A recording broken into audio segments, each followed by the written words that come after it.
नमस्कार दोस्तों, मैं हूं नवीन शर्मा, आपका अपना केमिस्ट्री टीचर। आज जो चैप्टर हम लोग पढ़ने वाले हैं that is classification of elements and periodicity in their properties. बहुत इंपॉर्टेंट चैप्टर है। आप कुछ ऐसे समझिए कि आप कहीं घूमने जाना चाहते हैं, उस जगह का मैप आपके पास है, तो आप उस मैप में पहले से स्टडी कर लेते हैं कि कौन सी जगह कैसे पहुंचाया जाएगा। और जब आप उस जगह पहुंचते हैं तो आपको एक सुकून मिलता है, आपको एक रिलैक्स मिलता है, क्योंकि आपको उसके बारे में थोड़ा सा आइडिया पहले से था। ऐसे ही एलिमेंट्स को मैप में रखने का काम जो है वो पीरियोडिक टेबल ने किया है। आप पीरियोडिक टेबल में उन एलिमेंट्स के बारे में थोड़ा बहुत जानते हैं, और जब आप उस एलिमेंट को पर्टिकुलरली पढ़ने जाओगे तो आपके पास पहले से कुछ इंफॉर्मेशन होगी और कुछ नई इंफॉर्मेशन मिलेगी, तो आप उसको रिलेट कर पाओगे। Periodic table is just like the map of all elements. कौन सा एलिमेंट्स कहाँ मिलेगा और उस जगह की क्या इंपॉर्टेंस है। तो इसीलिए ये चैप्टर बनता है जनरल इनऑर्गेनिक केमिस्ट्री का द बेस्ट चैप्टर। अगर आपने इस चैप्टर को अच्छे से समझ लिया तो इनऑर्गेनिक केमिस्ट्री आपकी बहुत ही आसान होने वाली है। तो चलिए हम लोग स्टार्ट करते हैं इस चैप्टर को। तो देखिए, इस चैप्टर की स्टार्टिंग में कुछ हिस्टोरिकल बैकग्राउंड है कि पीरियोडिक टेबल तक हम लोग पहुंचे कैसे। जैसे Dobereiner's tried classification, Newlands law of octaves, Mendeleev's periodic table. लेकिन मैं इस क्लास में आज स्टार्ट ही करूंगा मॉडर्न पीरियोडिक टेबल और long form of periodic table से। अच्छा, एक चीज और, चैप्टर सेकंड क्वांटम नंबर से मैं इसको रिलेट करता हुआ लेकर आऊंगा long form of periodic table पर। जो हिस्टोरिकल बैकग्राउंड है उसको एक अलग छोटी सी क्लास में कंप्लीट किया जा सकता है, लेकिन अभी रिसेंट में जो टेबल एक्सेप्टेड फॉर्म में है that is long form of periodic table, और यहीं से बहुत सारे क्वेश्चंस बनते हैं। हिस्टोरिकल बैकग्राउंड छोटा टॉपिक है, उसको अलग से सेपरेट वीडियो बना के पढ़ा जा सकता है। तो चलिए हम लोग अपना चैप्टर स्टार्ट करते हैं, classification of elements and periodicity in their properties. चलिए देखिए, मैं इसको चैप्टर 2 के क्वांटम नंबर वाले टॉपिक से अगर रिलेट करूं तो कुछ ऐसे आएगा। ये देखना ध्यान से, हम लोग बहुत अच्छे से जानते हैं। देखिए, हमको ये पता है क्वांटम नंबर हमें बताते हैं कि कोई इलेक्ट्रॉन एटम के अंदर कहां पाया जाएगा। क्वांटम नंबर, जैसे मान लीजिए ये किसी एटम का न्यूक्लियस है और ये है shell, n is equal to 1, n is equal to 2, और इस तरह से करके हम आ जाते हैं n इज इक्वल टू 7 पर। बहुत ध्यान से देखिएगा, these shell are just analogous to the number of periods. Number of periods, मैं बस आपको एक रिलेशन बताना चाह रहा हूं, नंबर ऑफ पीरियड्स। हम देखेंगे अभी कि पीरियोडिक टेबल में 7 पीरियड्स हैं और 18 वर्टिकल कॉलम्स हैं जिनको ग्रुप्स कहते हैं। ठीक है। अच्छा, हमने फिर ये देखा कि सेल डिवाइड होती हैं सब सेल में, सेल डिवाइड हो जाती हैं सब सेल में। देखिए, जैसे 1s 2s 2p, तो यहां पर कोई लास्ट इलेक्ट्रॉन जिस सब सेल में जाएगा, जैसे आपके पास सब सेल कौन कौन सी हैं, s p d और f। अगर last electron s subshell में है तो हम बोलेंगे कि this element belong to s block. अगर लास्ट इलेक्ट्रॉन मान लीजिए f सब सेल में है तो हम बोलेंगे this element belong to f block. Likewise हम लोग ग्रुप नंबर भी पता कर सकते हैं कि लास्ट सब सेल में कितने इलेक्ट्रॉन है। जैसे आप समझिए S में एक इलेक्ट्रॉन है, that means this element belong to the group 1। तो इस तरह से हम क्वांटम नंबर से रिलेट करते हुए पीरियोडिक टेबल को पढ़ते हैं। हम लोग धीरे धीरे समझेंगे इस चीज को। अब देखिए, हमारे पास जो मोस्ट एक्सेप्टेड फॉर्म है पीरियोडिक टेबल की that is modern periodic table, या इसको कहते हैं long form of periodic table. और ये long form of periodic table किसने दी हमको? This table was given by Niels Bohr. Yellow colour दिख रहा है इस पर, यस, नील्स बोर और हेनरी मोजले। ये दो साइंटिस्ट थे हमारे पास, नील्स बोर एंड हेनरी मोजले। इन दोनों साइंटिस्ट का कंट्रीब्यूशन था इस long form of periodic table को बनाने में। अब इसकी थोड़ी सी कैरेक्टरिस्टिक हम लोग जान लें। देखो, अच्छा, अब एक चीज और समझिए, जैसे ये ग्रुप 1 है, जो वर्टिकल कॉलम्स आते हैं, वर्टिकल कॉलम्स उन्हें कहते हैं हम लोग ग्रुप्स, और जो हॉरिजॉन्टल रो आती हैं उन्हें कहते हैं हम लोग पीरियड्स। तो पीरियोडिक टेबल में 7 हॉरिजॉन्टल रो है और 18 वर्टिकल कॉलम्स है। हम लोग ऐसे बोल सकते हैं कि 7 पीरियड्स है और 18 ग्रुप्स हैं, इस तरह से हम लोग बोल सकते हैं। चलिए अब देखें, आप यहां देख पा रहे होंगे कि ये है फर्स्ट ए, ये second A, third A. Actually में अब हमने क्या किया है, न्यू जो long form of periodic table है, ये सब कुछ हटाकर केवल 1 2 3 4 5 6 से लेकर और 18 तक हमने इसको कर दिया है। मतलब इस पीरियोडिक टेबल को एकदम बहुत सिंपलेस्ट फॉर्म में साइंटिस्ट ने रिप्रेजेंट किया है कि 1 से लेकर 18 तक ग्रुप्स होंगे और 1 से लेकर यहाँ 7 तक पीरियड्स होंगे। और आप देख रहे होंगे इस पीरियोडिक टेबल में ये जो दो ग्रुप्स आते हैं, ये ग्रुप 1 एंड ग्रुप 2, ये बिलोंग करते हैं एस ब्लॉक से, और यहाँ 13 से लेकर 18 तक ये बिलोंग करते हैं पी ब्लॉक से, और एस ब्लॉक और पी ब्लॉक के बीच में आते हैं डी ब्लॉक, जो आते हैं ग्रुप नंबर 3 से ग्रुप नंबर 12 तक। तो टोटल 10 ग्रुप्स आते हैं यहाँ पर। डी ब्लॉक में टोटल कितने ग्रुप्स हैं? 10। एस ब्लॉक में कितने हैं? 2। पी ब्लॉक में कितने हैं? 6। और इन डी ब्लॉक एलिमेंट्स के अंदर ही आते हैं एफ ब्लॉक, इनके अंदर ही आपको मिलेंगे एफ ब्लॉक एलिमेंट्स। तो ये एक आउटलाइन है मॉडर्न पीरियोडिक टेबल या long form of periodic table की। क्या क्या है एक बार समझ लेते हैं। 1 to 18 ग्रुप्स हैं, 1 to 7 हॉरिजॉन्टल रो जिनको पीरियड्स कहते हैं हम लोग, और पीरियोडिक टेबल को 4 ब्लॉक्स में हमने डिवाइड किया है, S block, P block, D block and F block. इस तरह से ये एक आउटलाइन बनकर आती है। और इस पीरियोडिक टेबल में टोटल 118 एलिमेंट्स, 118 एलिमेंट्स को रखने की जगह दी गई है। अगर मान लीजिए कोई नए एलिमेंट और डिस्कवर होते हैं तो हमें किसी और पीरियोडिक टेबल पर जाना पड़ेगा।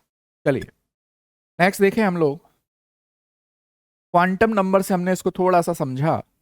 अब जैसे कि क्वेश्चन है आपकी एनसीईआरटी में, देखिए मैं यहाँ पर एनसीईआरटी के क्वेश्चंस और टॉपिक्स दोनों को मिला जुला कर हम लोग इसको पढ़ेंगे तो अच्छे से समझ में आएगा आपको। देखिए आपके पास क्वेश्चन है, what is the basic theme of organization of the periodic table. जैसे आप लोग जानते हैं कोई भी क्लासिफिकेशन किया जाए उसका कोई ना कोई पीछे क्राइटेरिया, कोई बेस तो होना चाहिए। जैसे आपकी क्लास में आपको रोल नंबर दिए गए हैं तो उस रोल नंबर को देने का भी कोई तो क्राइटेरिया है, अल्फाबेटिकल ऑर्डर दे दिया जाता है, या कहीं पर हाइट को भी क्राइटेरिया बना लेते हैं कि छोटी हाइट के बच्चे आगे बैठेंगे और जो लंबे बच्चे हैं वो थोड़ा सा पीछे बैठेंगे। ऐसे ही मॉडर्न पीरियोडिक टेबल में एलिमेंट्स को जो क्लासिफाई किया गया है उसका बेसिस है, बहुत ध्यान से देखना, that is modern periodic law. ये बेसिस है मॉडर्न पीरियोडिक लॉ। अब ये मॉडर्न पीरियोडिक लॉ क्या है, देखिए बड़ा सिंपल सा है। मॉडर्न पीरियोडिक लॉ ये कहता है कि अगर आप जेड और फ्रीक्वेंसी के बीच में ग्राफ खींचते हैं तो आपको एक स्ट्रेट लाइन मिलती है। अब ये क्या है, एटॉमिक नंबर क्या है, फ्रीक्वेंसी, अभी देखते हैं थोड़ी देर। अब मॉडर्न पीरियोडिक लॉ में आपको बताऊं, मॉडर्न पीरियोडिक लॉ कहता है कि the properties of elements, the properties of elements are periodic function, are periodic function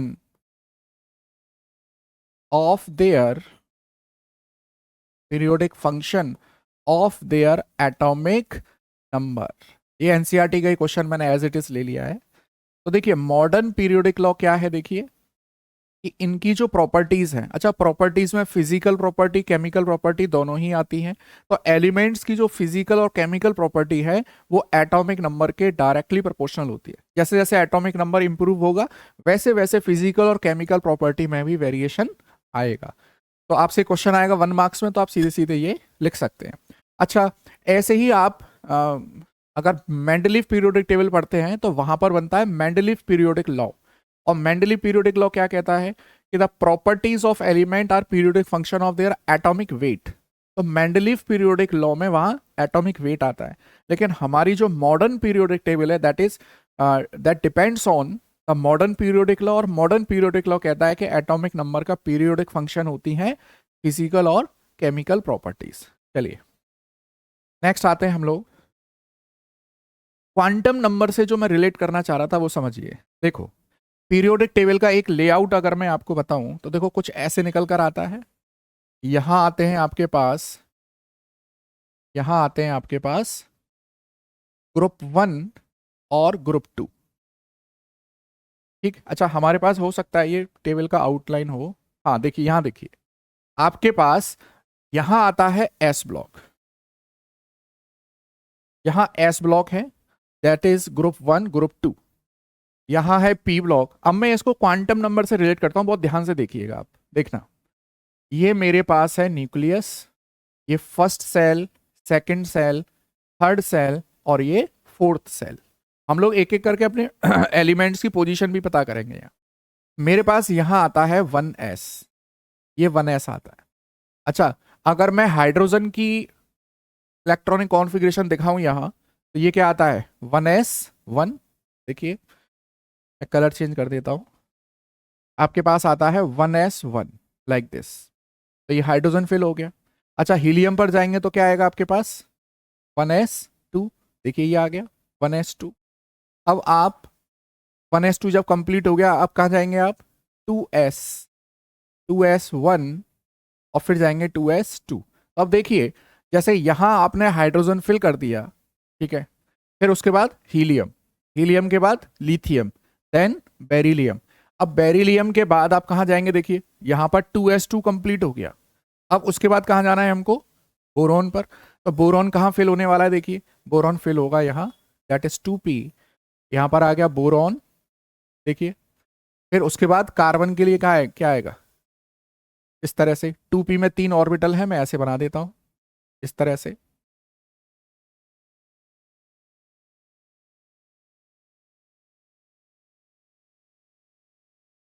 ये 2p1, ये 2p2, likewise 2p3, 2p4, 2p5, 2p6, इस तरह से।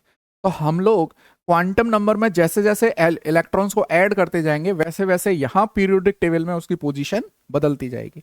और हम ये चेक करेंगे कि लास्ट इलेक्ट्रॉन, जैसे मान लीजिए लास्ट इलेक्ट्रॉन किसी का 2s है, या इसका मतलब वो सेकेंड पीरियड में है। अगर किसी का इलेक्ट्रॉनिक कॉन्फ़िगरेशन आ रहा है 2s2, that means n is equal to 2 है, दैट मीन्स पीरियड नंबर 2 है।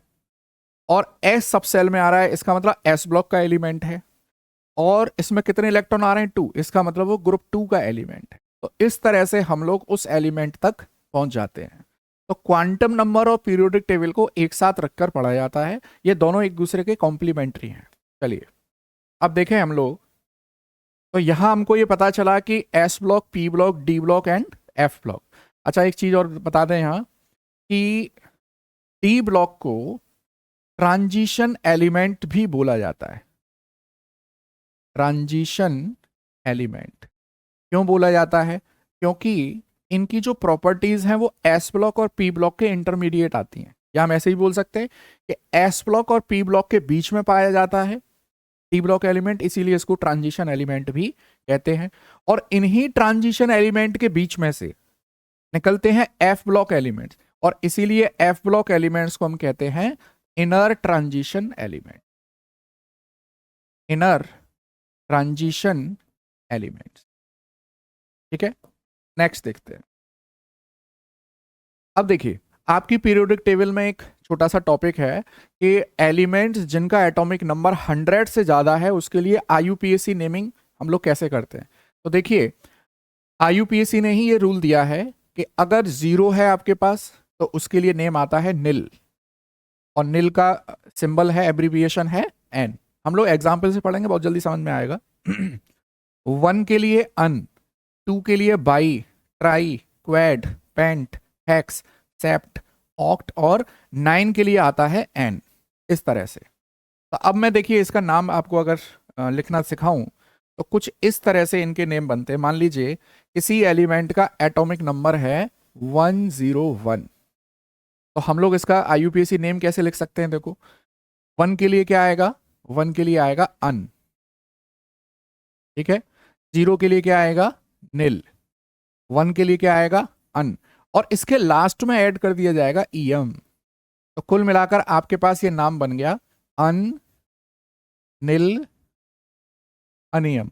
अनिल अनियम, तो हम लोग इसको ऐसे लिख सकते हैं शॉर्ट में यू एन एंड यू, इस तरह से हम लोग इसको लिख सकते हैं।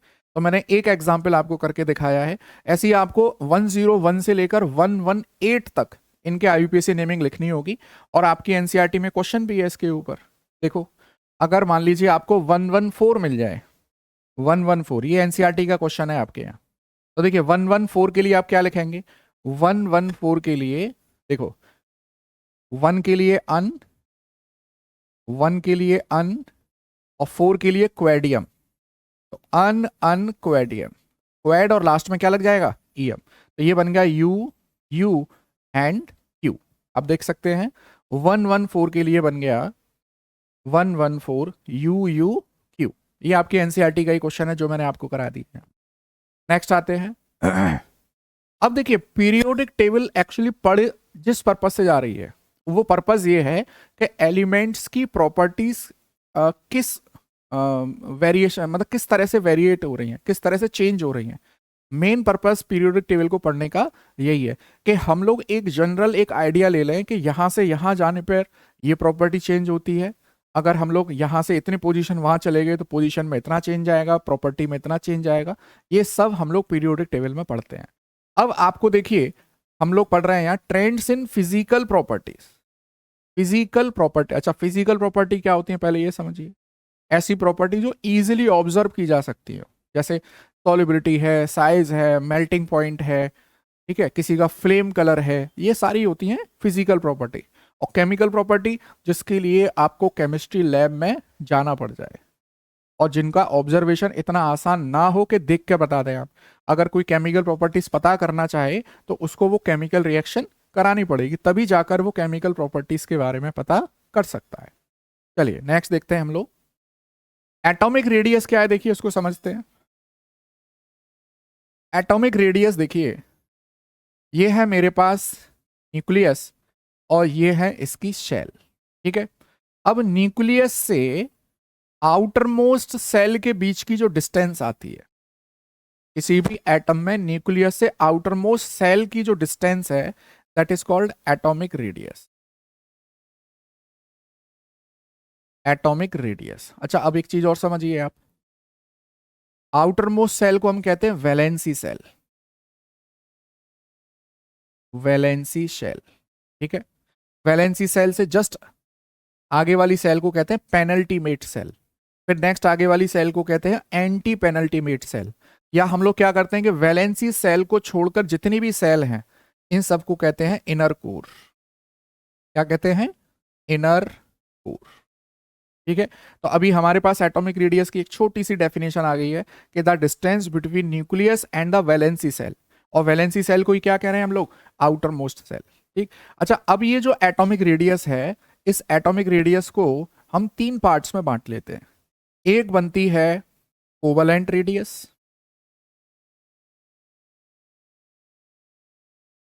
कोवलेंट रेडियस, एक है वांडरवाल रेडियस, वांडरवाल रेडियस, और एक है मेटेलिक रेडियस। मैं थोड़ा सा आइडिया दूंगा इसमें और फिर हम लोग इनके वेरिएशन को देखेंगे। देखिए, कोवलेंट रेडियस का सीधा सा मतलब क्या है कि जैसे एक एटम है, ये दूसरा एटम है, इस एटम के देखो न्यूक्लियस से आउटर मोस्ट सेल की डिस्टेंस, ऐसे ही दूसरे एटम के न्यूक्लियस से ये आउटर मोस्ट सेल की डिस्टेंस, इनके बीच की ये डिस्टेंस है, देखिए मान के चलिए ये डिस्टेंस है x, और ये वाली डिस्टेंस है XY2, ये डिस्टेंस है x, मान लीजिए दिस इज y, ठीक। तो ये आ जाएगी x माइनस वाई। तो कुल मिलाकर y जो है वो रेडियस है एटम A की, और x माइनस वाई रेडियस है एटम B की। तो इस तरह से हम कोवलेंट रेडियस की बात करते हैं। अगर मैं आ जाऊं वांडरवाल रेडियस पर, यह बहुत इंपॉर्टेंट टॉपिक है। वांडरवाल रेडियस क्या होती है, देखिए समझते हैं इसको। जैसे मान लीजिए ये मेरे पास एक क्लोरीन मॉलिक्यूल है, बहुत ध्यान से देखिएगा, ये मेरे पास एक क्लोरीन मॉलिक्यूल है, और क्लोरीन मॉलिक्यूल में दो न्यूक्लियस के बीच की डिस्टेंस आ रही है 198 पिकोमीटर, 198 पिकोमीटर। तो ये न्यूक्लियस के बीच की डिस्टेंस है। और अगर मैं एक क्लोरीन की एटॉमिक रेडियस पता करूं तो क्या आ जाएगा, डिवाइडेड बाई 2 कर दूंगा, 99 पिकोमीटर। चलिए, अच्छा ऐसे ही एक दूसरा क्लोरीन मॉलिक्यूल है आपके पास कुछ इस तरह से। अब देखना, एक क्लोरीन मॉलिक्यूल है ए और दूसरा क्लोरीन मॉलिक्यूल है बी। अब ये दोनों एटम ये आपस में तो कंबाइन नहीं कर रहे हैं, लेकिन अब इनके बीच की डिस्टेंस अगर निकाली जाए, इनके बीच की डिस्टेंस ये निकल कर आती है 360 पिकोमीटर। और अगर मैं इस डिस्टेंस को आधा कर दूं तो ये निकल कर आती है 190 पिकोमीटर, सॉरी 180 पिकोमीटर। तो this 180 picometre is the van der Waal radius. अब बात समझ रहे हैं आप, कोवलेंट रेडियस एक ही मॉलिक्यूल में दो न्यूक्लियस के बीच की डिस्टेंस का हाफ होती है, और वांडरवाल रेडियस दो अलग अलग मॉलिक्यूल के जो नॉन कंबाइनिंग एटम्स हैं उनके बीच की डिस्टेंस का हाफ होती है। तो वांडरवाल रेडियस हमेशा याद रखना, van der Waal radius is always greater then covalent radius, और बीच में आती है मेटेलिक रेडियस। तो आप इसको इस तरह से याद कर सकते हैं, VMC, van der Waal radius, metallic radius और कोवलेंट रेडियस। अब ये मेटेलिक रेडियस क्या होती है, देखिए जो मेटल है, जो एलिमेंट्स मेटल्स होते हैं, जैसे सोडियम है, देखिए तो सोडियम के क्रिस्टल्स में सोडियम एटम पास पास होंगे कुछ इस तरह से। तो अब इनके न्यूक्लियस के बीच की डिस्टेंस का आधा कर दीजिए तो आपको मेटेलिक रेडियस मिल जाएगी। तो सबसे बड़ी रेडियस होती है वांडरवाल, फिर आती है मेटेलिक रेडियस और फिर आती है कोवलेंट रेडियस। ठीक है, अब हम एटॉमिक रेडियस के वेरिएशन की बात करते हैं। यहां देखिए, बहुत ध्यान से देखिए,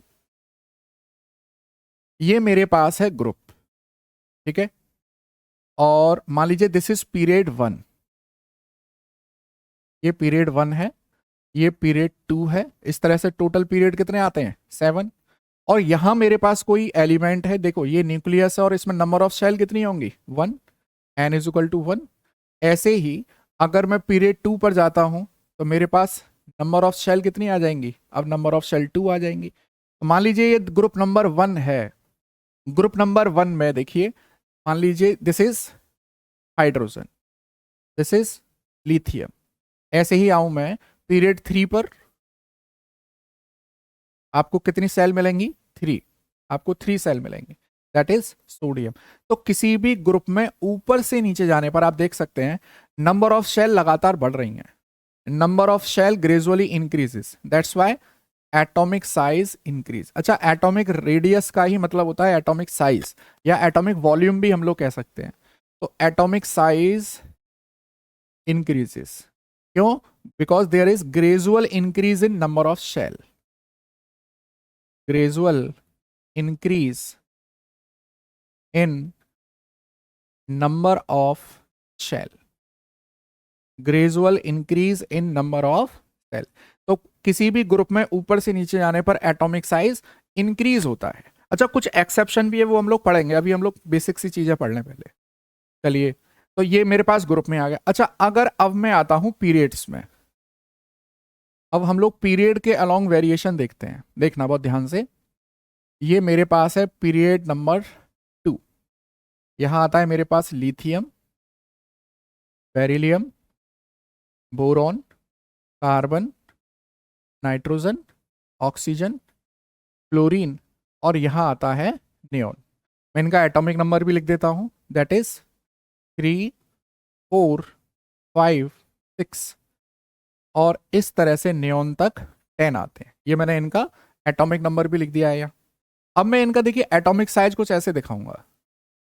अच्छा, पीरियड सेकंड में है तो टोटल नंबर ऑफ शेल तो 2 ही आएंगी, यहाँ पर 2 इलेक्ट्रॉन, यहाँ पर 1 इलेक्ट्रॉन, यहाँ पर 2 इलेक्ट्रॉन, यहाँ पर 2 इलेक्ट्रॉन, यहाँ 2 और यहाँ 3, यहाँ 2, यहाँ 4, यहाँ 2, यहाँ 5, यहाँ 2, यहाँ 6, यहाँ 2, यहाँ 7, और लास्ट में ये आ जाएगा 2 और ये आ जाएगा 8।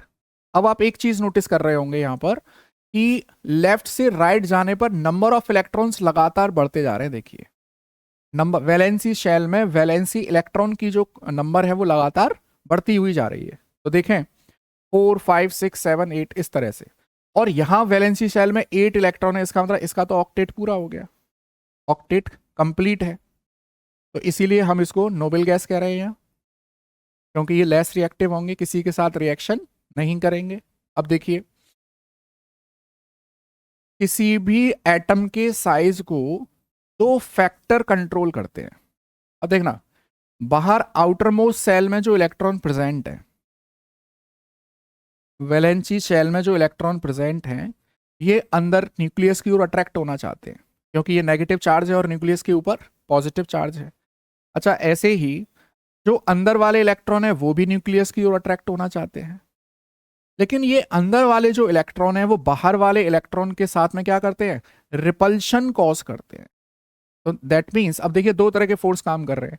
बाहर वाले इलेक्ट्रॉन अंदर जाना चाहते हैं तो कौन सा फोर्स लग रहा है, पेनिट्रेशन इफेक्ट, पेनिट्रेशन इफेक्ट।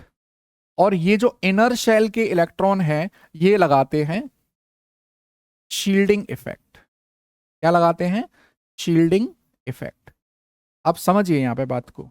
अब पेनिट्रेशन इफेक्ट का मतलब है कि वैलेंसी सेल के इलेक्ट्रॉन अंदर जाना चाहते हैं, और जो इनर शेल के इलेक्ट्रॉन है वो बाहर वाले इलेक्ट्रॉन्स को बाहर ही रखना चाहते हैं, वो नहीं चाहते कि वो न्यूक्लियस की ओर अट्रैक्टेड हो जाए। अब देखना, यहां पर हमारे पास एक नया टर्म आता है, दैट इज जेड इफेक्टिव, जिसे कहते हैं इफेक्टिव न्यूक्लियर चार्ज। और ये जेड इफेक्टिव बराबर होता है penetration effect minus shielding effect. अब समझिए आप, अगर पेनिट्रेशन इफेक्ट ज्यादा हो गया तो वैलेंसी शेल के इलेक्ट्रॉन न्यूक्लियस की ओर अट्रैक्टेड हो जाएंगे, इसका मतलब जेड इफेक्टिव ज्यादा हो गया। अगर कहीं पर जेड इफेक्टिव ज्यादा हो रहा है, इसका मतलब पेनिट्रेशन इफेक्ट ज्यादा है, तो एटॉमिक साइज क्या हो रहा है, डिक्रीज हो रहा है।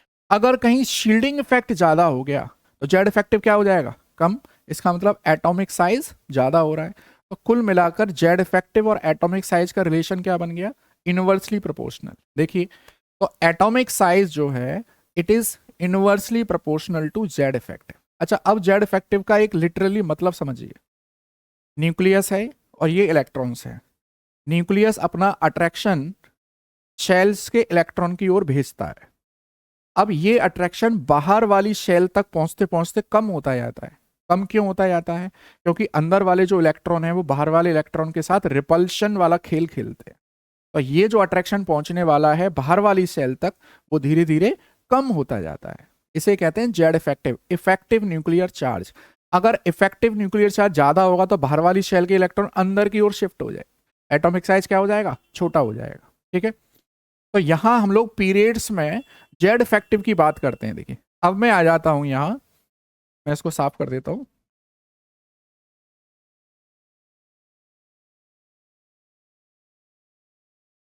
देखिए, नंबर ऑफ शेल कांस्टेंट है, लेकिन वैलेंसी इलेक्ट्रॉन की संख्या लगातार बढ़ती जा रही है। अब आप कुछ ऐसे देखिए, बाहर वाली शेल के इलेक्ट्रॉन अंदर की ओर पेनिट्रेशन इफेक्ट लगाएंगे, ये पेनिट्रेशन इफेक्ट देखो, पहले यहां पर कितने इलेक्ट्रॉन थे, 1, अब यहां पर 2।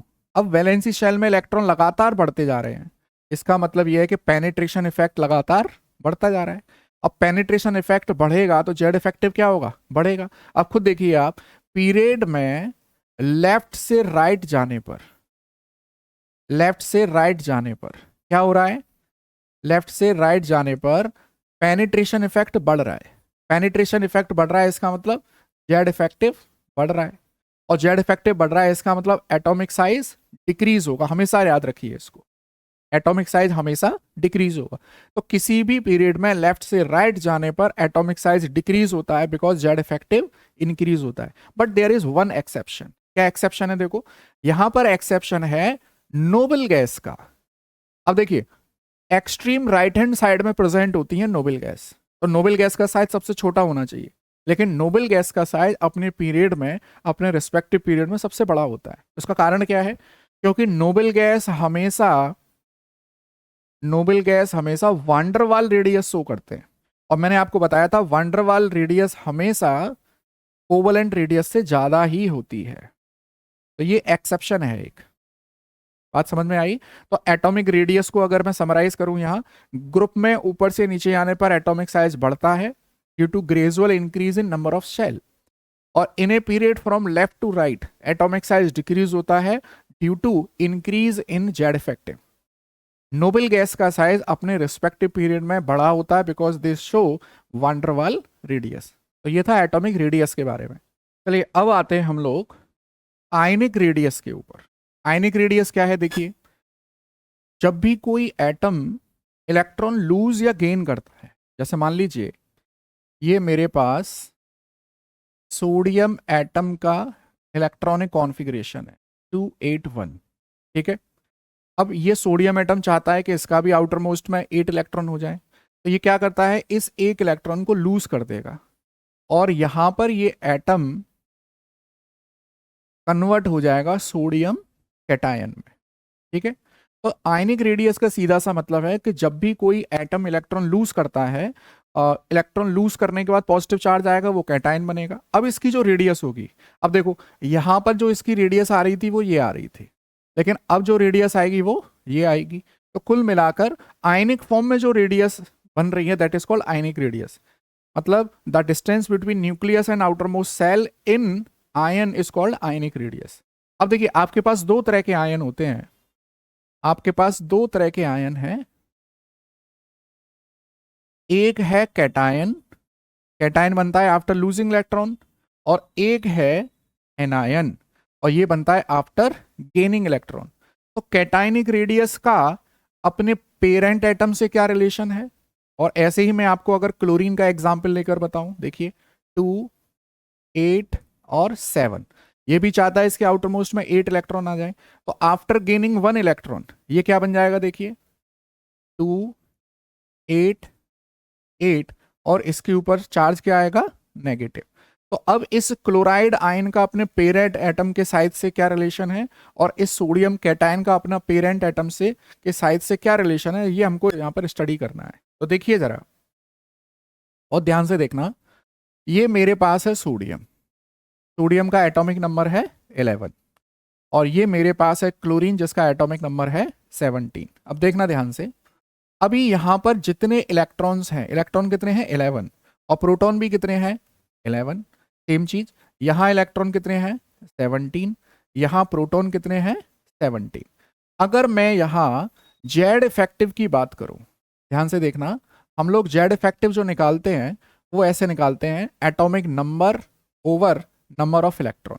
तो सोडियम के पास एटॉमिक नंबर क्या है 11, और इलेक्ट्रॉन्स कितने हैं 11, तो जेड इफेक्टिव कितना आ रहा है, जेड इफेक्टिव आ रहा है 1, ठीक है। अच्छा, अगर ये सोडियम एटम अब इलेक्ट्रॉन लूज कर दे, अब देखना इलेक्ट्रॉन लूज कर दे तो एटॉमिक नंबर तो वही रहने वाला है 11, लेकिन एटॉमिक सॉरी इलेक्ट्रॉन्स कितने बचेंगे इसके पास 10, तो जेड इफेक्टिव कितना हो गया 1.1। अब आप देखिए जेड इफेक्टिव यहाँ 1 था, यहाँ कितना है 1.1, तो कुल मिला के जेड इफेक्टिव क्या हो रहा है, इंक्रीज हो रहा है। तो जेड इफेक्टिव इंक्रीज हो रहा है, इसका मतलब सोडियम कैटायन का जो साइज होगा, देखना सोडियम कैटायन का जो साइज होगा वो छोटा होगा, क्योंकि जेड इफेक्टिव क्या है 1.1 है, मतलब सोडियम के 1 से ज्यादा है। अब मैं क्लोरीन पर आता हूं, देखिए अगर मैं यहां जेड इफेक्टिव निकालता हूं तो जेड अपॉन ई 17/17 कितना आ रहा है 1। और अगर अब मैं क्लोराइड आयन के लिए निकालता हूं जहां पे जेड तो 17 आ रहा है, बट इलेक्ट्रॉन्स कितने आ रहे हैं 18 आ रहे हैं, तो यहां पर अगर मैं जेड इफेक्टिव निकालूं तो कितना आएगा Z over E, that is 17/18। ये 1 से कम आएगा, मान के चलो 0.9 समथिंग आ रहा है, तो जेड इफेक्टिव घट गया। देखिए जेड इफेक्टिव घट घट रहा है तो एटॉमिक साइज क्या होगा, इंक्रीज होगा, मतलब क्लोरीन से बड़ा होगा क्लोराइड आयन। अब आप इसको कुछ ऐसे समझ लो, देखिए कैटायन बन रहा है इलेक्ट्रॉन लूज करने के बाद, तो जब भी किसी एटम से इलेक्ट्रॉन लूज हो जाएंगे तो जो बचे हुए इलेक्ट्रॉन्स हैं वो आपस में मिलजुल के रहेंगे, मतलब एटॉमिक साइज छोटा हो जाएगा।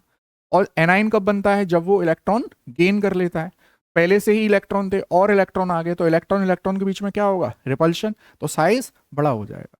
अब याद रखना इस स्टेटमेंट को जो मैं बोल रहा हूं, the size of cation is always smaller than parent atom and the size of anion is always greater than the size of parent atom. Clear है? चलिए नेक्स्ट देखें, क्वेश्चन है एनसीईआरटी का, why cations are smaller and anions are larger in radii than their parent atoms. अभी जो मैंने explain किया वही लिख सकते हैं, देखना आप ऐसे लिखना है इसको, एटम लूजिंग इलेक्ट्रॉन क्या बना रहे हैं, कैटायन। और यहां कैटायन में जेड इफेक्टिव क्या हो जाता है, इंक्रीज, तो एटॉमिक साइज क्या हो जाएगा, डिक्रीज। ठीक है, यहां पर एटम आफ्टर गेनिंग इलेक्ट्रॉन क्या बनाएगा, एनायन, और एनायन के केस में जेड इफेक्टिव क्या हो रहा है, डिक्रीज, तो एटॉमिक साइज क्या हो जाएगा, इंक्रीज। तो इस तरह से आप इस क्वेश्चन को आंसर कर सकते हैं, और सोडियम और क्लोरीन वाला एग्जाम्पल भी हम लोग वहां दे सकते हैं। नेक्स्ट देखिए, इसी तरह का क्वेश्चन है एक एनसीईआरटी का ही, आपको दे रखा है नाइट्राइड N3-, देखिए N3-, oxygen 2-, sodium cation, magnesium cation और एल्युमिनियम कैटायन, इस तरह से। What is common in them, और इनको इंक्रीजिंग आयनिक रेडियाई में आपको लगाना है। अब देखिए, इसका एटॉमिक नंबर कितना है, 7, इसका 8, इसका 11, इसका 12 और इसका है 13। अब बहुत ध्यान से देखिएगा, नंबर ऑफ प्रोटॉन्स हैं 7, अब इसने 3 इलेक्ट्रॉन गेन कर लिए, तो अब देखना इलेक्ट्रॉन की संख्या आ रही है 10, यहां भी इलेक्ट्रॉन कितने आ रहे हैं, 10। अब देखो 11, इसका एटॉमिक नंबर है 11, बट आफ्टर लूजिंग 1 इलेक्ट्रॉन, अब इसके पास नंबर ऑफ इलेक्ट्रॉन्स कितने हो गए, 10 हो गए। ऐसे ही यहां नंबर ऑफ इलेक्ट्रॉन्स 10 और यहां भी 10। अब आप एक चीज नोटिस करिए, इन सभी आयनिक स्पीसीज में, इन सभी स्पीसीज में इलेक्ट्रॉन की जो नंबर है वो सेम है, तो हम लोग इनको बोलते हैं iso electronic species, iso electronic species. ठीक है, इनमें कॉमन क्या है कि they all have same number, equal number of electrons. अब इनको मुझे इंक्रीजिंग आयनिक रेडियाई में लगाना है। अब समझिए, जब इनके पास नंबर ऑफ इलेक्ट्रॉन सेम है तो आप जेड इफेक्टिव वाले कॉन्सेप्ट से इसको कर सकते हैं। जैसे मैं जेड ई निकालता हूं, जेड ओवर ई निकालता हूं, देखिए एटॉमिक नंबर कितना है 7, इलेक्ट्रॉन्स कितने हैं 10, जेड 8 है, 10, 11, 10, 12, 10, 13 और 10। अब देखिए इसके लिए आएगा 0.7, 0.8, 1.1, 1.2, 1.3। अब आप देख रहे हो कि यहां पे जेड इफेक्टिव लगातार बढ़ता हुआ जा रहा है। एल्युमिनियम का जेड इफेक्टिव सबसे ज्यादा है, इसका मतलब इसका एटॉमिक साइज सबसे छोटा होगा। तो अगर अब मैं इन्हें increasing order of ionic radii में लगाऊं, इंक्रीजिंग ऑर्डर ऑफ, तो देखिए सबसे छोटा साइज किसका है, एल्युमिनियम का, एल्युमिनियम से बड़ा मैग्नीशियम का, मैग्नीशियम से बड़ा सोडियम, सोडियम से बड़ा ऑक्साइड, और सबसे बड़ा है नाइट्राइड। तो एक चीज यहां से क्लियर हो रही है कि किसी भी आयन पर जितना ज्यादा नेगेटिव चार्ज होगा उसका साइज उतना ही बड़ा होगा, और जितना ज्यादा पॉजिटिव चार्ज होगा उसका साइज उतना ही छोटा होगा। ये बात यहां से एकदम क्लियर है। ठीक है, तो ये एनसीईआरटी का क्वेश्चन है। नेक्स्ट देखते हैं हम लोग, बहुत इंपॉर्टेंट टॉपिक है, दैट इज आयोनाइजेशन एंथैल्पी। पर डेफिनेशन की बात करते हैं हम लोग पहले। डेफिनेशन बहुत ही एक एक वर्ड पर ध्यान दीजिएगा। It is defined as a amount of heat, amount of heat required, इसका मतलब एंडोथर्मिक प्रोसेस है ये। Amount of heat required to remove electron from outermost cell,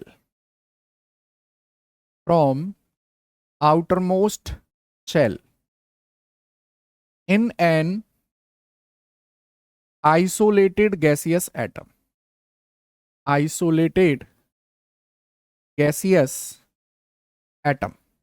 isolated gaseous atom में वैलेंसी शेल से जो इलेक्ट्रॉन को निकालने के लिए हीट की रिक्वायरमेंट है। जैसे समझिए आप, जैसे ये सोडियम है, सोडियम का एटॉमिक नंबर 11, देखें आप, ये मेरे पास न्यूक्लियस और इसका इलेक्ट्रॉनिक कॉन्फ़िगरेशन 281। तो यहाँ पे सोडियम है सॉलिड स्टेट में, तो सबसे पहले आपको क्या करना पड़ेगा, इसको गैसियस फॉर्म में लाना पड़ेगा। गैसियस फॉर्म में लाने के लिए आप इसको सब्लिमेशन करेंगे, आप इसको हीट करेंगे ताकि ये गैसियस स्टेट में आ जाए। अब जब ये सोडियम गैसियस स्टेट में आ गया है, अब वैलेंसी शेल के इलेक्ट्रॉन को निकालने के लिए जो हीट चाहिए, that heat is called ionisation enthalpy. हम इसको ऐसे लिखते हैं डेल्टा एच आई, या हम लोग इसको ऐसे भी लिख देते हैं आयोनाइजेशन एंथैल्पी। अब याद रहे आपको, जैसे आपके पास एटम है वो सॉलिड फॉर्म में है, तो पहले आपको उस सॉलिड को गैस में कन्वर्ट करना है। अब सॉलिड से गैस में कन्वर्ट करने के लिए जो एनर्जी खर्च हुई है उससे हमें कोई लेना देना नहीं है। हमें तो मतलब है कि जो आइसोलेटेड गैसियस एटम है, अकेला गैसियस एटम, उसकी वैलेंसी सेल से इलेक्ट्रॉन को निकालने के लिए कितनी हीट की जरूरत है, that is called ionisation enthalpy. अब ये आयोनाइजेशन एंथैल्पी डिपेंड किस पर करती है, देखिए आयोनाइजेशन एंथैल्पी डिपेंड करती है, देखिए it depends on atomic size, atomic size पर डिपेंड करती है, इलेक्ट्रॉनिक कॉन्फ़िगरेशन पर डिपेंड करती है, इलेक्ट्रॉनिक कॉन्फ़िगरेशन, ये डिपेंड करती है पेनिट्रेशन पावर पर। तो ये तीन फैक्टर हैं मेनली जिनके ऊपर ये आयनाइजेशन एंथैल्पी डिपेंड करती है। अब हम लोग एग्जाम्पल से भी देखेंगे, एटॉमिक साइज, इलेक्ट्रॉनिक कॉन्फ़िगरेशन और पेनिट्रेशन इफेक्ट। अब देखते हैं हम लोग ग्रुप और पीरियड्स में इसका वेरिएशन कैसे होता है। देखो, अगर मैं किसी भी ग्रुप में बात करूं तो मैं मोस्ट प्रोबेबली सबसे ज्यादा ग्रुप 1 की बात करता हूं। देखिए ये lithium, sodium, potassium, rubidium, caesium. Francium नहीं लेते, वो रेडियो एक्टिव एलिमेंट है, उसकी अलग केमिस्ट्री स्टडी की जाती है। लिथियम का एटॉमिक नंबर 3, इसका 11, 19। अच्छा, ये थर्ड पीरियड का एलिमेंट, सॉरी सेकंड पीरियड का है, ये थर्ड पीरियड का है, ये फोर्थ पीरियड का है। अगर मैं इसका एटॉमिक इलेक्ट्रॉनिक कॉन्फ़िगरेशन बनाऊं तो ऐसे आएगा 2 1। सोडियम की बात करूं तो ये आएगा 2 8 1, और इसका आ जाएगा 2 8 8 और 1। अब देखिए आप, ग्रुप में ऊपर से नीचे जाने पर एटॉमिक साइज इंक्रीजेस। अब देखिए एटॉमिक साइज इंक्रीज हो रहा है तो वैलेंसी सेल के इलेक्ट्रॉन न्यूक्लियस से दूर होते जा रहे हैं, तो न्यूक्लियस और वैलेंसी इलेक्ट्रॉन के बीच में अट्रैक्शन क्या हो रहा है, डिक्रीज हो रहा है। अब ये अट्रैक्शन डिक्रीज हो रहा है तो इसका मतलब इस इलेक्ट्रॉन को निकालना आसान है, तो आयोनाइजेशन एंथैल्पी क्या होगी, डिक्रीज होगी।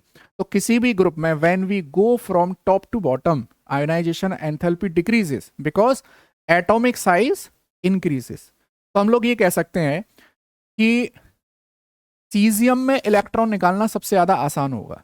आयनाइजेशन एंथैल्पी जितनी कम होगी उस मेटल का, उस एटम से इलेक्ट्रॉन को निकालना उतना आसान होगा, और इसीलिए सीजियम बन जाता है most reactive metal in solid state, most reactive metal, क्योंकि इसकी आयनाइजेशन एंथैल्पी क्या है, सबसे कम है।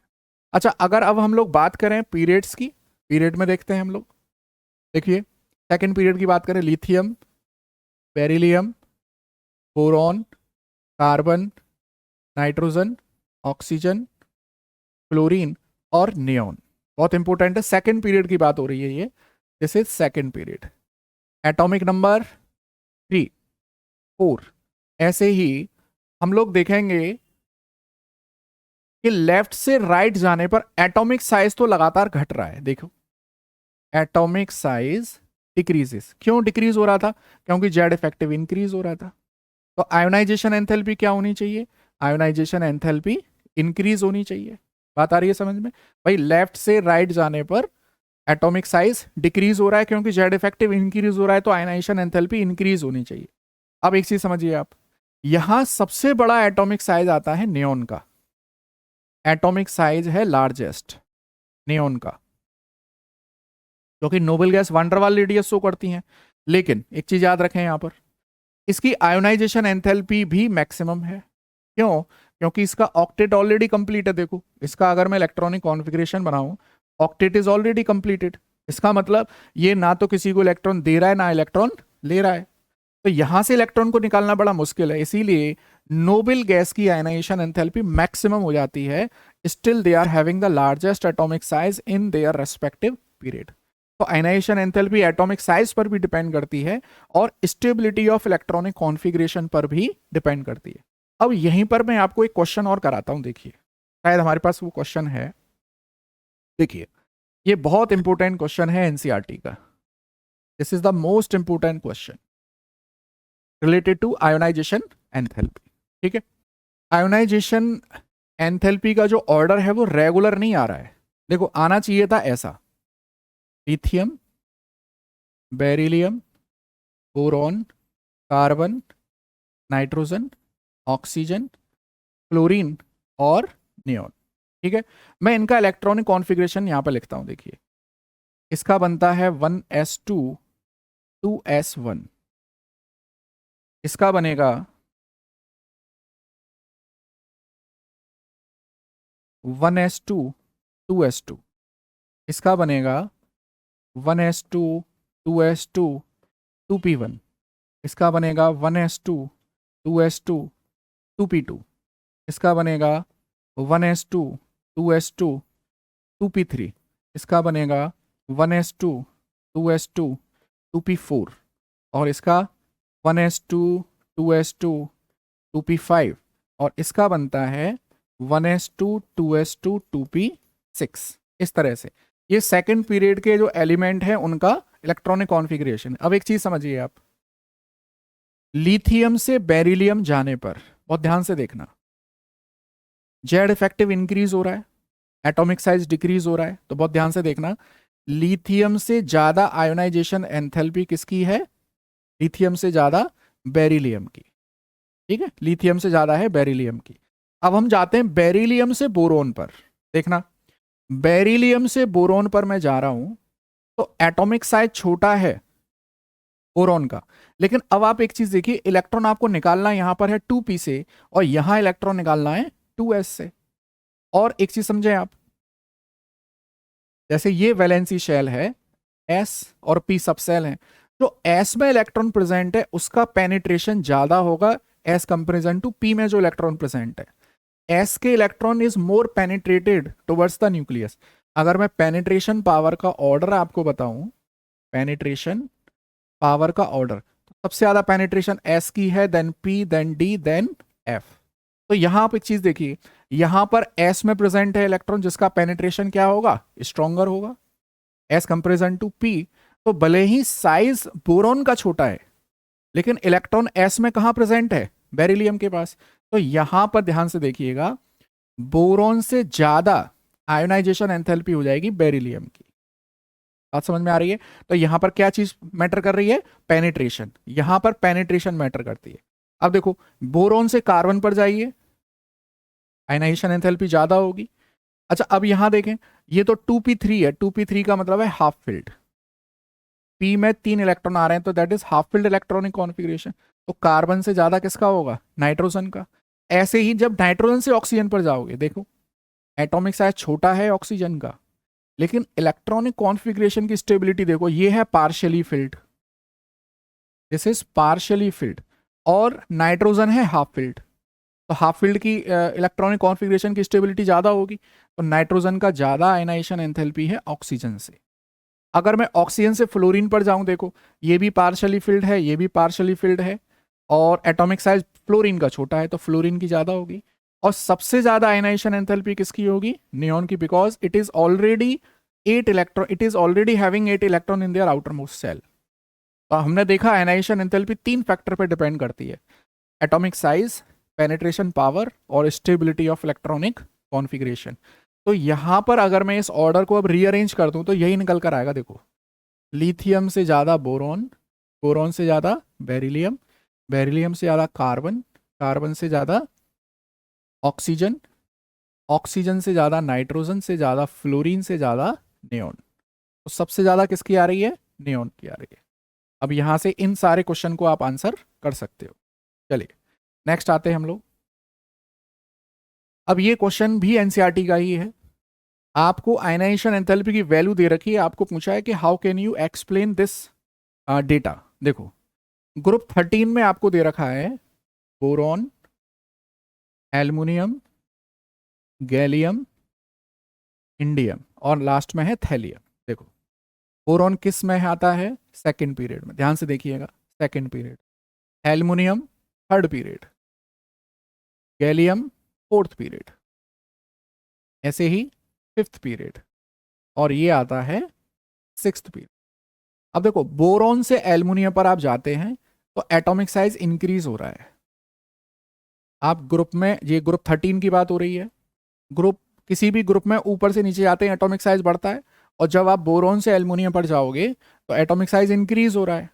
लेकिन जैसे ही आप एल्युमिनियम से गैलियम पर जाते हैं तो एटॉमिक साइज इंक्रीज नहीं होता है, क्योंकि यहाँ फोर्थ पीरियड में डी ब्लॉक आ चुके होते हैं, डी ब्लॉक। और ऐसे समझिए 1 2 3 4, ये मेरे पास 4p है और ये मेरे पास 3d है। अब देखना 4p में इलेक्ट्रॉन प्रेजेंट है और d में इलेक्ट्रॉन प्रेजेंट है। डी ब्लॉक पहले फिल हो चुका है, यहाँ पे p आने से पहले डी ब्लॉक पहले फिल हो चुका है। तो डी की जो शील्डिंग पावर है that is very weak. Shielding power क्या थी कि अंदर वाले इलेक्ट्रॉन बाहर वाले इलेक्ट्रॉन को न्यूक्लियस की ओर अट्रैक्ट होने से रोकते हैं। तो due to weak shielding power of d ये 4p के इलेक्ट्रॉन अंदर की ओर पेनिट्रेट कर जाते हैं। तो जैसे ही हम एल्युमिनियम से गैलियम पर जाते हैं तो इसका एटॉमिक साइज डिक्रीज होता है, एटॉमिक साइज डिक्रीज। तो आयनाइजेशन एंथैल्पी क्या हो जाएगी, इंक्रीज हो जाएगी। तो वही देखिए आप, देखो बोरॉन से एल्युमिनियम पर जा रहे हैं, एटॉमिक साइज बढ़ रहा है तो आयनाइजेशन एंथैल्पी घट रही है। लेकिन एल्युमिनियम से गैलियम जाएंगे तो एटॉमिक साइज डिक्रीज होगा और आयनाइजेशन एंथैल्पी इंक्रीज होगी। यही सेम केस है इंडियम और थैलियम के साथ। देखिए इंडियम आता है 5th पीरियड में और थैलियम आ रहा है 6th पीरियड में। अच्छा 6th पीरियड में आ रहा है, इसका मतलब क्या, देखिए 1 2 3 4 5 6, यहां पर है 6p, यहां है 5d, यहां है 4f। तो यहां पे f की शील्डिंग पावर तो और भी वीक है, तो p के इलेक्ट्रॉन और पेनिट्रेट कर गए अंदर की ओर। तो थैलियम की वीक शील्डिंग पावर होने से, 4f की वीक शील्डिंग पावर होने से थैलियम का साइज और कम हो गया। इसीलिए थैलियम की आयनाइजेशन एंथैल्पी इंडियम से ज्यादा हो जाती है। तो ये कुछ एक्सेप्शनल वैल्यूज हैं आयोनाइजेशन एंथैल्पी की। हमने देखा सेकंड पीरियड्स में और फिर देखा है ग्रुप 13 में। बात आ रही है समझ में? आप इसको ऐसे समझो, देखो ये मेरे पास एस ब्लॉक, ये मेरे पास डी ब्लॉक और यहां मेरे पास आता है पी ब्लॉक। अब पी ब्लॉक के इलेक्ट्रॉन्स हैं ग्रुप 13 वाले। अब देखो जैसे ही मैं 4th पीरियड में एंटर करता हूं तो मेरे को डी ब्लॉक पहले फिल करने पड़ेंगे और डी की शील्डिंग पावर क्या है, वीक। ऐसी 6th पीरियड में आपको पहले एफ फिल करना पड़ेगा और एफ की शील्डिंग पावर क्या है, वीक। अब शील्डिंग पावर वीक होने से जो पी के इलेक्ट्रॉन है वो न्यूक्लियस की ओर अट्रैक्टेड हो जाएंगे, तो इनका साइज अपनी प्रीवियस पीरियड नंबर एलिमेंट से क्या हो जाएगा, छोटा हो जाएगा। ठीक है, नेक्स्ट देखें। हमारे पास एक बहुत ही इंपॉर्टेंट एनर्जी की वैल्यू है that is electron gain enthalpy. इसको हम शॉर्ट में लिखते हैं डेल्टा एच ई जी। इस तरह से क्या डेफिनेशन है, देखो अमाउंट ऑफ हीट रिलीज्ड, इसका मतलब एक्सोथर्मिक है। Amount of heat released when an isolated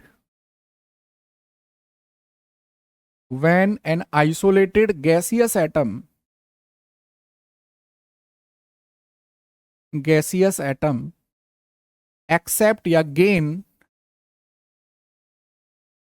one or more electron. एक इलेक्ट्रॉन भी गेन कर सकता है और ज्यादा इलेक्ट्रॉन भी गेन कर सकता है। तो simply what is electron gain enthalpy, amount of heat released when an isolated gaseous atom gain one और मोर इलेक्ट्रॉन। तो ये इसकी अच्छा डेल्टा एच ई जी का जो साइन आएगा मोस्ट ऑफ द टाइम वो कैसा आएगा, वो आएगा नेगेटिव। अब बात को समझिएगा जरा। आयोनाइजेशन एंथैल्पी है इलेक्ट्रॉन्स को बाहर निकालने के लिए, और इलेक्ट्रॉन गेन एंथैल्पी क्या है, जब ये एटम इलेक्ट्रॉन को गेन करेगा तब जो एनर्जी रिलीज होगी। देखना जितनी ज्यादा एनर्जी रिलीज होगी सिस्टम के पास उतनी कम हीट बचेगी, वो सिस्टम उतना ज्यादा स्टेबल होगा। तो मैं एक कंक्लूजन आपको यहां पे बता दूं, देखो आयोनाइजेशन एंथैल्पी कम से कम होनी चाहिए, कम से कम। तो मेटालिक करैक्टर क्या हो जाएगा, ज्यादा हो जाएगा। और इलेक्ट्रॉन गेन एंथैल्पी ज्यादा से ज्यादा निकलनी चाहिए, तो नॉन मेटालिक करैक्टर क्या हो जाएगा, ज्यादा हो जाएगा। नॉन मेटालिक करैक्टर इंक्रीज हो जाएगा। तो आयोनाइजेशन एंथैल्पी होनी चाहिए कम से कम, तो मेटालिक करैक्टर ज्यादा होता है। और इलेक्ट्रॉन गेन एंथैल्पी ज्यादा से ज्यादा निकलनी चाहिए, तो नॉन मेटालिक करैक्टर ज्यादा होता है। तो अब इलेक्ट्रॉन गेन एंथैल्पी का देखिए, इसमें क्वेश्चन समझें हम। Electron gain enthalpy, electron gain करने पर जो हीट रिलीज होती है, याद रखिएगा इलेक्ट्रॉन गेन करने पर, इलेक्ट्रॉन अट्रैक्ट करने पर नहीं, इलेक्ट्रॉन गेन करने पर जो हीट रिलीज होती है उसे कहते हैं हम इलेक्ट्रॉन गेन एंथैल्पी। देखें अब, जैसे मेरे पास है फ्लोरीन और यहां है क्लोरीन। क्लोरीन की इलेक्ट्रोनेगेटिविटी है 4 और क्लोरीन की आती है 3.2। इलेक्ट्रोनेगेटिविटी क्या है अभी बता दें, केवल इलेक्ट्रॉन को अपनी ओर अट्रैक्ट करने की टेंडेंसी, इलेक्ट्रॉन गेन नहीं कर रहा है। मतलब फ्लोरीन चाहता तो है कि इलेक्ट्रॉन आ जाए उसके पास, क्लोरीन उससे कम चाहता है, लेकिन जैसे ही इलेक्ट्रॉन लेने की बात आएगी तो फ्लोरीन इलेक्ट्रॉन गेन करके क्या बनाएगा, फ्लोराइड। क्लोरीन इलेक्ट्रॉन लेने के बाद क्या बनाएगा, फ्लोराइड। लेकिन यहां पर जो फ्लोरीन के केस में इलेक्ट्रॉन गेन एंथैल्पी रिलीज होती है दैट इज 333 किलोजूल पर मोल, और क्लोरीन के केस में जो हीट रिलीज होती है दैट इज 349 किलोजूल पर मोल। अब आप देख पा रहे हो क्लोरीन की electron gain enthalpy is more negative. ऐसा क्यों हुआ, जबकि फ्लोरीन की इलेक्ट्रोनेगेटिविटी ज्यादा है, 4 आती है, इसको तो जल्दी इलेक्ट्रॉन गेन कर लेना चाहिए था। अब इसका कारण क्या है, देखो फ्लोरीन सेकेंड पीरियड का एलिमेंट है, इसका इलेक्ट्रॉनिक कॉन्फ़िगरेशन मैं कुछ ऐसे बना दूं 2 और 7। अब ये जब इलेक्ट्रॉन गेन करने आता है, एक एक दूसरा इलेक्ट्रॉन, बाहर का इलेक्ट्रॉन इलेक्ट्रॉन गेन करने आता है, तो फ्लोरीन का साइज है छोटा और उस छोटे इलेक्ट्रॉन की वैलेंसी शेल में ऑलरेडी 7 इलेक्ट्रॉन प्रेजेंट है। तो जो आने वाला इलेक्ट्रॉन है इट फील रिपल्शन, इसको कहते हैं इंटर इलेक्ट्रॉनिक रिपल्शन। तो due to more inter electronic repulsion the electron gain enthalpy comes less negative. अच्छा, वहीं अगर मैं क्लोरीन की बात कर लूं, क्लोरीन का इलेक्ट्रॉनिक कॉन्फ़िगरेशन है 2, 8 और 7, और ये थर्ड पीरियड का एलिमेंट है। इसका मतलब वैकेंट डी ऑर्बिटल है इसके पास, देखिए साइज बड़ा है 1 2 3 4 5 6 7। अब एक इलेक्ट्रॉन जो बाहर से आएगा उसको ज्यादा इंटर इलेक्ट्रॉनिक रिपल्शन फील नहीं होने वाला है, वो आसानी से गेन हो जाएगा। तो यहां पर है मोर इंटर इलेक्ट्रॉनिक रिपल्शन और क्लोरीन के केस में है लेस इंटर इलेक्ट्रॉनिक रिपल्शन। बात को समझिए आप। ऐसे ही एक और वैल्यू आती है हमारे पास ऑक्सीजन और सल्फर की। देखिए ऑक्सीजन सल्फर, ये सेकेंड पीरियड एलिमेंट है, third period element. Second period element इस एटॉमिक नंबर है 8, तो मैं इसको ऐसे बना दूं 2 और ये 6, और ये बन जाता है 2 8 और ये 6। तो यहां ऑक्सीजन की आउटर मोस्ट में कितने इलेक्ट्रॉन आ रहे हैं, 6। तो जो आने वाला इलेक्ट्रॉन है it feel more inter electronic repulsion, more inter electronic repulsion, और इसीलिए यहां पे जो इलेक्ट्रॉन गेन एंथैल्पी बनती है दैट इज -141। और सल्फर के केस में जो इलेक्ट्रॉन गेन एंथैल्पी आती है दैट इज -200 किलोजूल पर मोल। तो electron gain enthalpy that means electron gain करने के बाद जो हीट रिलीज हो रही है, और ये जितनी ज्यादा हीट रिलीज होगी उस सिस्टम के पास उतनी कम हीट बचेगी और वो सिस्टम स्टेबल रहेगा। नेक्स्ट देखें, देखिए ये क्वेश्चन अभी हमने डिस्कस किया, ऑक्सीजन फ्लोरीन क्लोरीन, ठीक है। तो ऑक्सीजन और फ्लोरीन में से पूछ रहे हैं किसकी इलेक्ट्रोनेगेटिविटी, इलेक्ट्रॉन गेन एंथैल्पी ज्यादा होगी, तो ऑब्वियसली फ्लोरीन की ज्यादा होगी। फ्लोरीन और क्लोरीन में किसकी ज्यादा होगी, क्लोरीन की ज्यादा होगी। अभी इससे पहले हमने यही बात डिस्कस की है। नेक्स्ट, अब मेरे पास एक टॉपिक आता है इलेक्ट्रोनेगेटिविटी। अच्छा, इलेक्ट्रोनेगेटिविटी सिंपली एक टेंडेंसी है to attract shared pair of electron. देखिए जैसे मान लें हाइड्रोजन और क्लोरीन के बीच में एक ये बॉन्ड है, covalent bond, this is bond.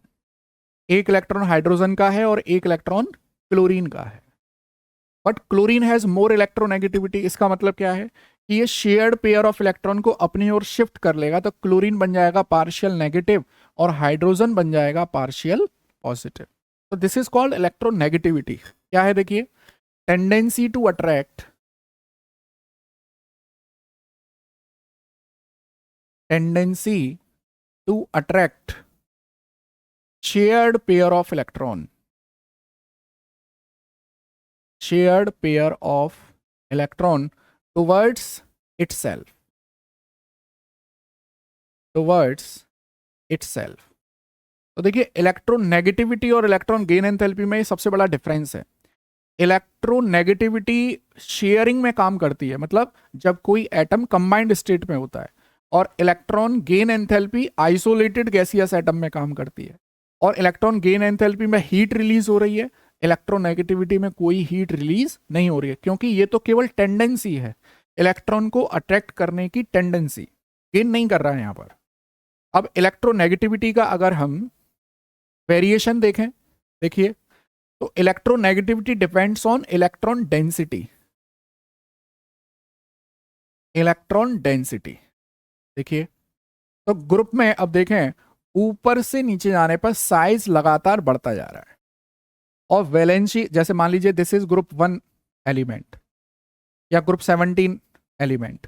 अब देखें आउटर मोस्ट में 7 इलेक्ट्रॉन है सबके, बट साइज यहां पर लगातार बढ़ता जा रहा है। तो साइज लगातार बढ़ने से इलेक्ट्रॉन डेंसिटी क्या हो रही है, डिक्रीज। और electron density decrease that means electronegativity decrease. अब हम लोग एक छोटी सी टेबल बना लेते हैं इसमें। क्लोरीन की इलेक्ट्रोनेगेटिविटी है 4, क्लोरीन की है 3.2, ब्रोमीन की है 3 और आयोडीन की है 2.7। अब आप देख सकते हैं ऊपर से नीचे जाने पर electronegativity value continuously decreases because electron density decreases. अगर हम पीरियड में बात करें, जैसे lithium, beryllium, boron, carbon, nitrogen, oxygen, देखिए तो ऑक्सीजन की है 3.5, नाइट्रोजन की है 3, कार्बन की है 2.5, बोरॉन की है 2, बेरिलियम की 1.5 और लिथियम की है 1। तो आप देखिए पीरियड में लेफ्ट से राइट जाने पर इलेक्ट्रोनेगेटिविटी कंटिन्यूअसली इंक्रीजेस। क्लियर है? अब आते हैं हम लोग नेक्स्ट। ये एनसीईआरटी का ही क्वेश्चन क्या है, देखिए कि ऑक्सीजन की second electron gain enthalpy positive आएगी नेगेटिव आएगी, इसके बारे में हमको आइडिया देना है। देखिए ऑक्सीजन का एटॉमिक नंबर है 8, अगर मैं इसका इलेक्ट्रॉनिक कॉन्फ़िगरेशन बना लूं तो कुछ ऐसे लगता है, ये 2 6। अब ऑक्सीजन को 2 इलेक्ट्रॉन और चाहिए ऑक्टेट पूरा करने के लिए, तो हमने क्या करा, इसको 1 इलेक्ट्रॉन अभी दे दिया, और जैसे ही 1 इलेक्ट्रॉन इसको दिया ये बन गया देखिए कुछ ऐसे 2 7, और इसके पास आ गया नेगेटिव चार्ज, मतलब ऑक्सीजन माइनस। और ये जो इलेक्ट्रॉन गेन एंथैल्पी आ रही है फर्स्ट वाली, that is found to be negative. लेकिन जैसे ही ये ऑक्साइड, ये O माइनस दूसरा इलेक्ट्रॉन गेन करने की सोचता है, दूसरा इलेक्ट्रॉन, और देखिए ऑक्सीजन के ऊपर ऑलरेडी क्या आ चुका है, नेगेटिव चार्ज, और आने वाला जो इलेक्ट्रॉन है उस पर भी क्या है, नेगेटिव चार्ज। तो इस इलेक्ट्रॉन और चार्ज के बीच में क्या होगा, रिपल्शन। अब इस रिपल्शन को ओवरकम करने के लिए you need to supply the heat to the system. That means जो सेकंड इलेक्ट्रॉन गेन एंथैल्पी है ऑक्सीजन के लिए वो क्या आएगी, वो पॉजिटिव आएगी, due to the inter electronic repulsion between the coming electron and the charge present over oxygen. तो दैट्स वाई क्या आएगा, second electron gain enthalpy becomes positive. Next देखें, अब हमारे पास एक और प्रॉपर्टी आती है दैट इज वैलेंसी और ऑक्सीडेशन स्टेट। अब इसको समझते हैं। मेरे पास है ग्रुप 1, जैसे lithium, sodium, potassium, rubidium, caesium और ये फ्रेंसियम। अब देखें यहाँ लिथियम के आउटर मोस्ट में 1 इलेक्ट्रॉन, सोडियम 1, पोटेशियम सबके आउटर मोस्ट में 1 इलेक्ट्रॉन है, और ये 1 इलेक्ट्रॉन लूज करके ऑक्टेट कंप्लीट करना चाहता है। तो इन सब की वैलेंसी क्या हो गई, इन सब की वैलेंसी हो गई 1। अब ये इलेक्ट्रॉन लूज करेगा तो लिथियम पे कैसा चार्ज आएगा, +1, सोडियम पर +1, इसका मतलब इनकी ऑक्सीडेशन स्टेट हो गई +1। याद रखिएगा वैलेंसी पर कोई चार्ज नहीं होता है, oxidation state can be either positive और नेगेटिव। नेक्स्ट देखें, अब देखिए जैसे मेरे पास ग्रुप फर्स्ट एलिमेंट है, ग्रुप फर्स्ट एलिमेंट में हमको पता है वैलेंसी क्या है 1, वैलेंसी है 1, और हाइड्रोजन की वैलेंसी क्या है 1, तो LiH इसका फॉर्मूला बन गया। ग्रुप सेकंड में कैल्शियम की वैलेंसी क्या है 2, हाइड्रोजन की वैलेंसी क्या है 1, तो देखो ये 2 ये 1, क्रॉस मल्टीप्लाई कर देंगे, आपके पास क्या मिल रहा है, कैल्शियम हाइड्राइड मिल रहा है।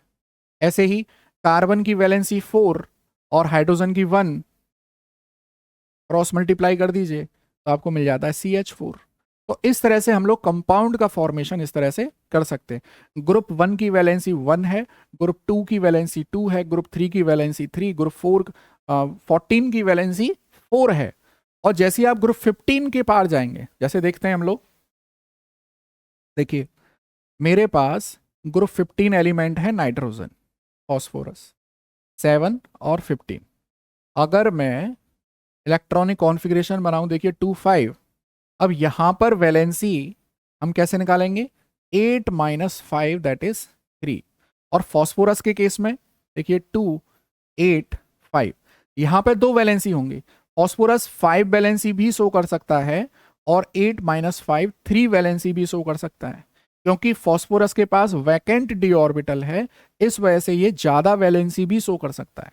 नाइट्रोजन 5 वैलेंसी शो नहीं करेगा, क्योंकि नाइट्रोजन सेकंड पीरियड में है और सेकंड पीरियड में वैकेंट डी ऑर्बिटल नहीं है, इसीलिए वो केवल 3 वैलेंसी ही शो करेगा। नेक्स्ट देखें।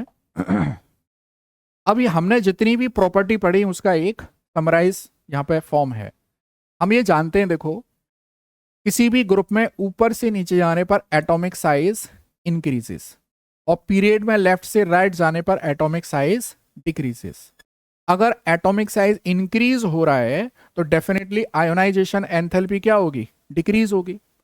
और पीरियड में लेफ्ट से राइट जाने पर एटॉमिक साइज डिक्रीज है, इसका मतलब आयोनाइजेशन एंथैल्पी इंक्रीज होगी। तो ग्रुप में ऊपर से नीचे जाने पर मेटालिक करैक्टर बढ़ता है और पीरियड में लेफ्ट से राइट जाने पर नॉन मेटालिक करैक्टर बढ़ता है, नॉन मेटालिक करैक्टर इंक्रीज होता है। तो देखिए यहां एक्सट्रीम लेफ्ट हैंड साइड पर आपको मिलते हैं मोस्ट रिएक्टिव मेटल और एक्सट्रीम राइट हैंड साइड पर आपको मिलते हैं most reactive non metal, most react, और बीच में आपको सारे मिलते हैं मॉडरेट रिएक्टिव मेटल या नॉन मेटल। याद रखिएगा, एक्सट्रीम लेफ्ट हैंड साइड में मेटल्स हैं मोस्ट रिएक्टिव और एक्सट्रीम राइट हैंड साइड में नॉन मेटल है most reactive.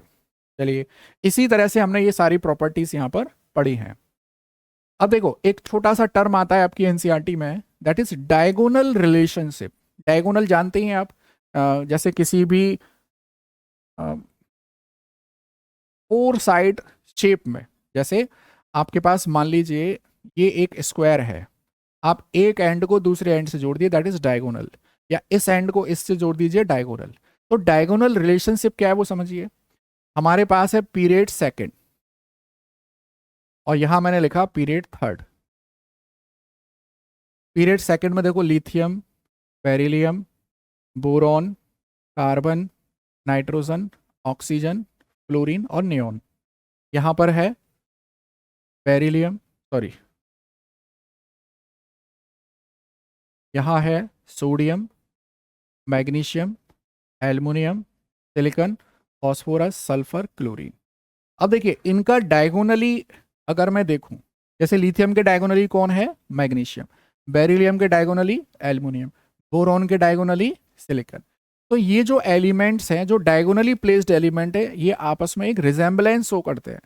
When second period and third period elements are written in row, then diagonally placed elements show similarity in their properties. जैसे lithium shows similarity with magnesium, ठीक है, beryllium shows similarity with aluminium and boron shows similarity with silicon. अब क्या similarity show करते हैं, देखिए lithium and magnesium both can form nitrides like this, Li3n, lithium nitride, और ये मैग्नीशियम भी बना देता है मैग्नीशियम नाइट्राइड, ठीक है। लिथियम कार्बोनेट अनस्टेबल है, मैग्नीशियम कार्बोनेट भी अनस्टेबल है।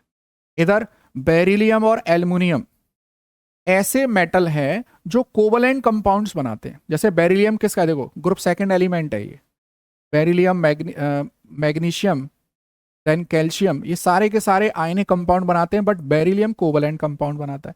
एल्युमिनियम भी कोवलेंट कंपाउंड बनाता है, जैसे BeCl2 कोवलेंट हैलाइड है, AlCl3 कोवलेंट हैलाइड है।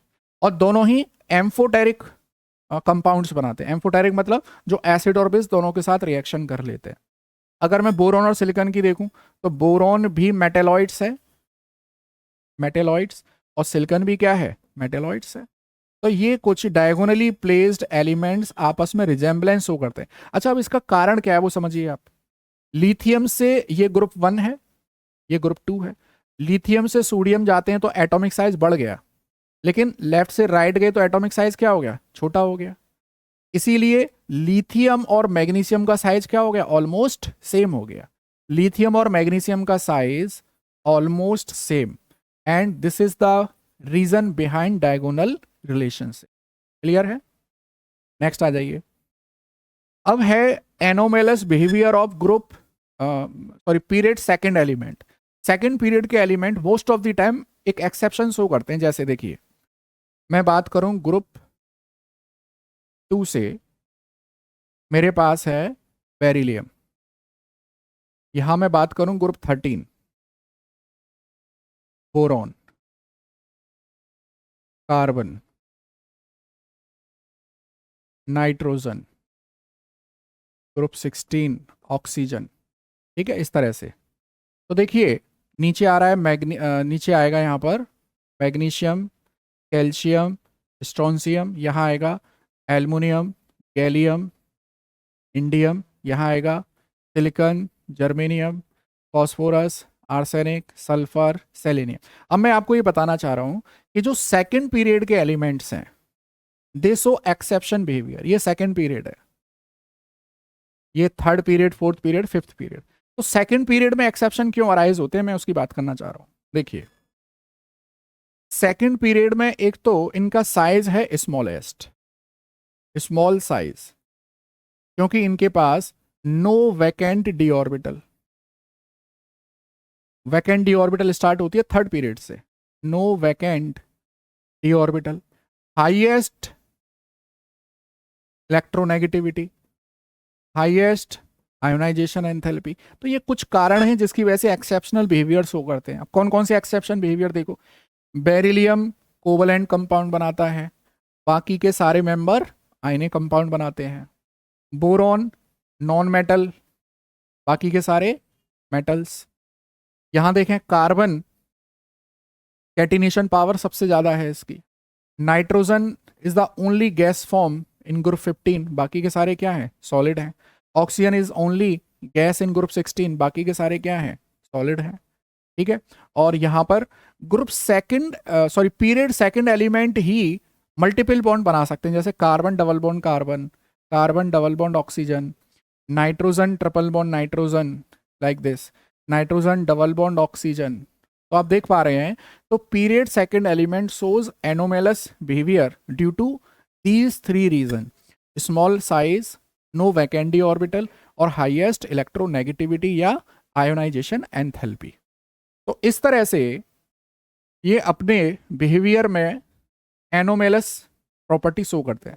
अब हम लोग बात करते हैं केमिकल रिएक्टिविटी की। तो समझिए जरा, जैसे मेरे पास ये पीरियोडिक टेबल का एक आउटलाइन है, इस तरह से हम लोग बात कर रहे थे कि एक्सट्रीम लेफ्ट हैंड साइड पर है मेटल और एक्सट्रीम राइट हैंड साइड पर है नॉन मेटल, नॉन मेटल, और बीच में आते हैं मॉडरेट रिएक्टिव एलिमेंट्स। देखिए, तो ग्रुप फर्स्ट और ग्रुप सेकंड में जितने भी मेटल्स हैं they all are most reactive metals. और मेटल ऑक्सीजन के साथ रिएक्शन करके बनाते हैं मेटल ऑक्साइड्स, मेटल ऑक्साइड्स बनाते हैं। और ये मेटल ऑक्साइड्स को अगर आप वाटर में डिसॉल्व करो तो दे फॉर्म मेटल हाइड्रोक्साइड, जो कि बेसिक नेचर के होते हैं। तो मेटल और metallic compounds are basic in nature. अगर मैं नॉन मेटल की बात करूं, जैसे क्लोरीन, क्लोरीन की ऑक्सीजन के साथ रिएक्शन करें तो आपको मिल जाएगा क्लोरीन ऑक्साइड्स, और when it get dissolve in water they form acids. तो नॉन मेटल और non metallic oxides are found acidic in nature. तो केमिकल रिएक्टिविटी में देखें, ऊपर से नीचे आने पर मेटेलिक रिएक्टिविटी इंक्रीज हो रही है, और यहां नॉन मेटल की अगर मैं बात करूं, जैसे फ्लोरीन, क्लोरीन, ब्रोमीन, आयोडीन। तो ऊपर से नीचे जाने पर नॉन मेटल की रिएक्टिविटी डिक्रीज हो रही है, क्योंकि इलेक्ट्रोनेगेटिविटी देखो, इसकी 4 है, इसकी 3.2 है, इसकी 3 है, इसकी 2.5, 2.7 है। तो देखिए रिएक्टिविटी का मतलब दोनों से ही है, मेटेलिक रिएक्टिविटी और नॉन मेटेलिक रिएक्टिविटी। तो मेटेलिक रिएक्टिविटी इंक्रीज होती है ग्रुप में ऊपर से नीचे जाने पर, और नॉन मेटेलिक रिएक्टिविटी ऊपर से नीचे जाने पर डिक्रीज होती है। तो यहाँ पे दो कॉन्ट्रास्टिंग फीचर्स हैं रिएक्टिविटी के। मेटेलिक रिएक्टिविटी बढ़ेगी तो नॉन मेटेलिक रिएक्टिविटी डिक्रीज होगी। तो ये था हमारे पास पूरा चैप्टर का एक overview about classification of elements and periodicity in properties. आप इस पे जितने क्वेश्चंस करेंगे उतना आपका कॉन्फिडेंस बूस्ट होगा। तो इस वीडियो को अच्छे से देखिए, नोट्स बनाइए, और अगर आपका कोई सजेशन है तो वो शेयर करिए। Thank you.